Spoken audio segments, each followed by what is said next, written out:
Assalamu alaikum, everyone. Thank you guys for joining me. رب اشرح لي صدري ويسر لي أمري واحلل عقدة من لساني يفقهوا قولي. بسم الله. I want you to think back to a time where something in your life went completely wrong.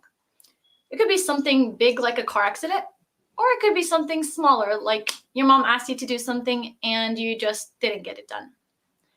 In that situation, how quick are you to take all the blame off yourself and push it onto the person across from you? Like, that driver should have been looking where they were driving. Or maybe this is just a very hectic time and my mom knows that I have a lot going on, so of course I was going to forget. It's not my fault I forgot. She should have found a better time to tell me. More often than not, we don't like to admit that we're wrong. We hate it when somebody points out our mistakes to us just as much as we hate recognizing our own shortcomings to ourselves. And while this is something that's natural, it's not exactly something healthy. Allah subhanahu wa ta'ala said in the Quran in Surah Al-Isra, أعوذ بالله من الشيطان الرجيم اقرأ كتابك كفى بنفسك اليوم عليك حسيبا. On the day of judgment, all of us will be handed our books and we will be told, read your books because you will be a good enough judge for yourself. On this day where everything has already been finalized and there's no going back, there's no second chances, we will all be given our books and be told, read that book, go through it, and judge yourself for your own actions. Reflect on the person that you were and determine, how good of a person you were or not. For a lot of us, that instant will actually be the very first time we go back and self-reflect, the first time we actually hold ourselves accountable. And in that instant, all of us, we're going to be looking through our shortcomings. We're going to find all the things that we did wrong. And we're going to think, oh my God, why did I do it like that? I should have done it better. I could have done it better.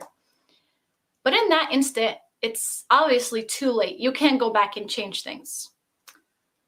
So why should you wait until that day to actually hold yourself accountable?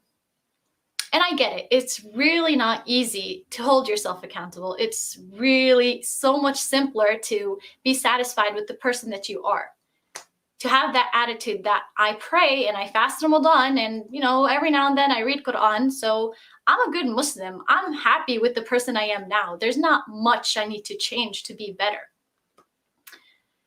Though this attitude is extremely dangerous for us, even if we don't realize it. The Prophet ﷺ, he taught us that our faith, our iman, goes up and down. So if we decide, I'm satisfied with my faith at this level, it's ever changing. It's not going to stay at that level. If I'm not working to push it up, it's going to inevitably fall back down.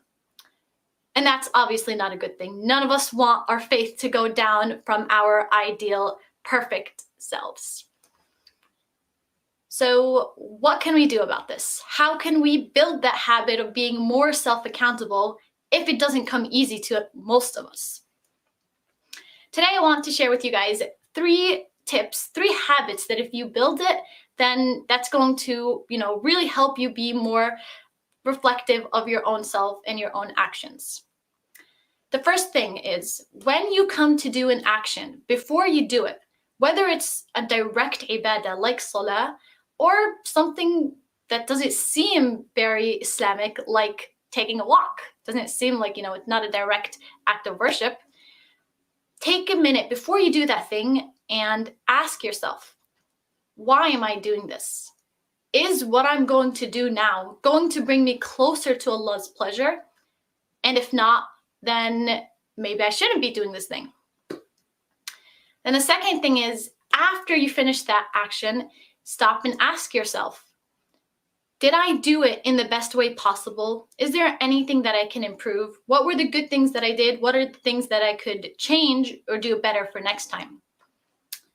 And then the third tip that I want to give you is to take a few minutes at the end of the day and just do an analysis of your entire day. Do like a report and ask yourself, what were my shortcomings in the day? What were my achievements? What went well? what didn't. And then make an action plan for tomorrow. How can I change the wrong things that I did today tomorrow? And what can I do to keep the good things that I did today and keep myself motivated in doing those tomorrow? So if you do this all the way at the end of your day, before you go to sleep, and you do this like self-analysis of your day, you find your shortcomings, you find your strengths, and you set that action plan for tomorrow. And you take a minute and ask Allah subhanahu wa ta'ala to forgive you for any shortcomings you did in that day, then you're basically setting yourself up for a blessed next day, for a better chance, and you're giving yourself more room to do better tomorrow. It's important to also remember that not all of us are guaranteed tomorrow. So if I take this minute before I go to sleep and I set an action plan for tomorrow with an intention that I'm going to do better to reach Allah's pleasure, and you take that minute to ask Allah to forgive you for all your shortcomings, then if you're not guaranteed tomorrow, at the very least, you'll get the reward as if everything you plan to do tomorrow came true. What better than that could you ask for?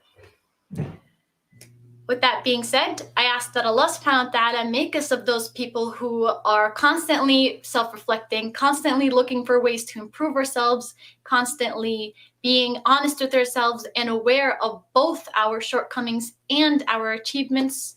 I ask that Allah subhanahu wa ta'ala makes us of the people of Jannah. Ameen. Jazakumullah khairan. Thank you guys for watching another video with me, and inshallah I will see you guys next time. Assalamu alaikum.